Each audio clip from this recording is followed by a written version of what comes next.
दोस्तों बहुत से लोगों को लगता है कि अगर उनकी इनकम ज़्यादा होती तो वो भी अमीर होते और ढेर सारा पैसा होता। अगर आपको भी ऐसा लगता है तो मैं आपको एक फैक्ट बताता हूँ। अमेरिका में जिन लोगों की सालाना इनकम $100,000 यानी कि 75 लाख होती है, उन्हें अपर मिडिल क्लास माना जाता है। आपको जानकर हैरानी होगी, ये अपर मिडिल क्लास में 40% लोग ऐसे हैं जो कर्ज में जी रहे हैं।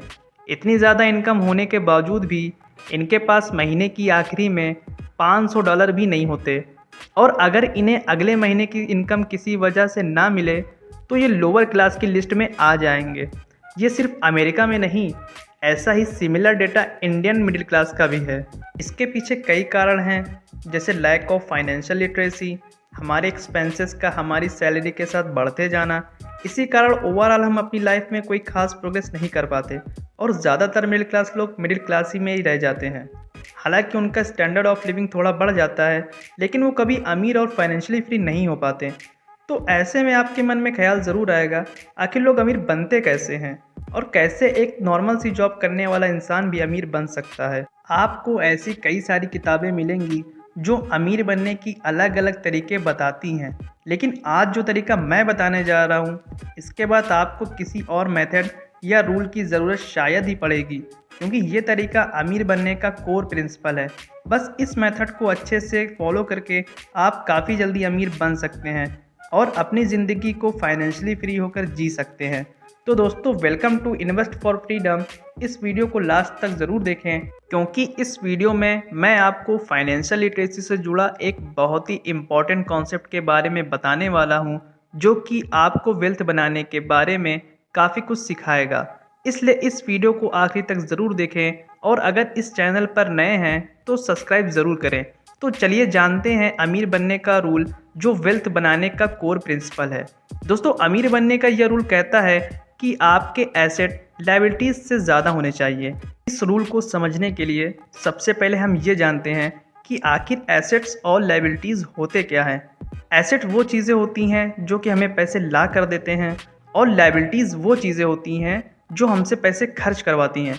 फॉर एग्ज़ाम्पल, अगर आप 1 लाख रुपए एक डिविडेंड पेइंग स्टॉक में इन्वेस्ट करते हैं, तो फिर आप हर साल बिना कुछ किए ही डिविडेंड इनकम के तौर पर पैसे कमा पाएंगे। वो स्टॉक जितना ग्रो करेगा, आप उतने ही पैसे कमाएंगे।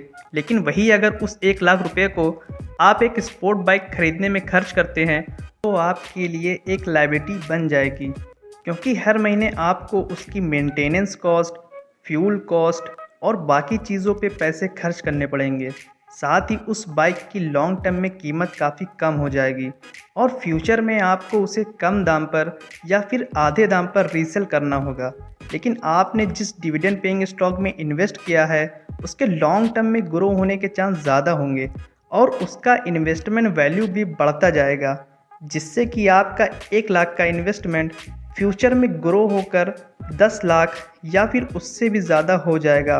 तो एसेट्स या तो आपके इनकम सोर्स होते हैं या फ्यूचर में आपको पैसा ला कर देते हैं, जबकि लायबिलिटीज़ वो चीज़ें होती हैं जो कि आपके पैसे अभी या फ्यूचर में खर्च करवाती हैं।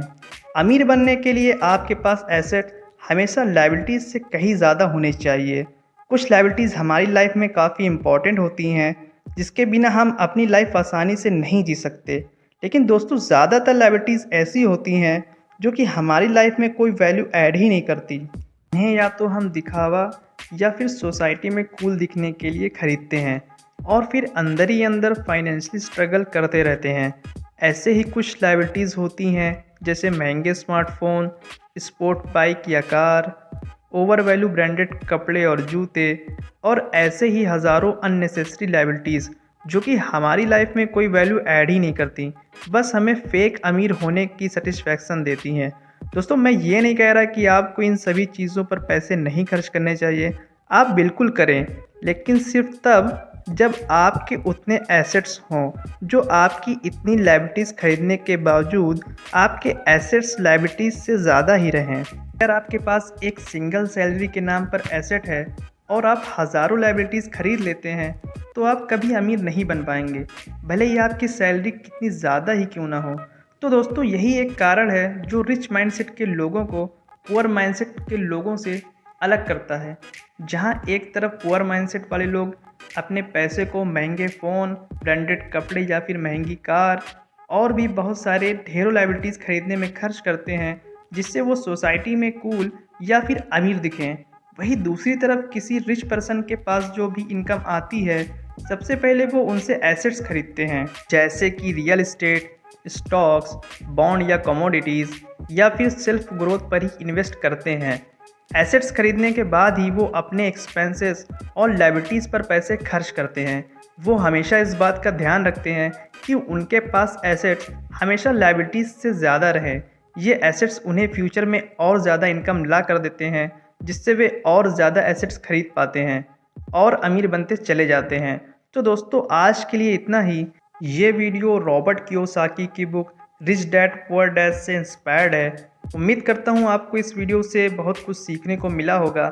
ऐसे ही फाइनेंशियल लिटरेसी से जुड़ी वीडियो को देखने के लिए हमारे चैनल को सब्सक्राइब करें और बेल आइकन प्रेस करें। मिलता हूँ आपसे नेक्स्ट वीडियो में, तब तक के लिए बाय।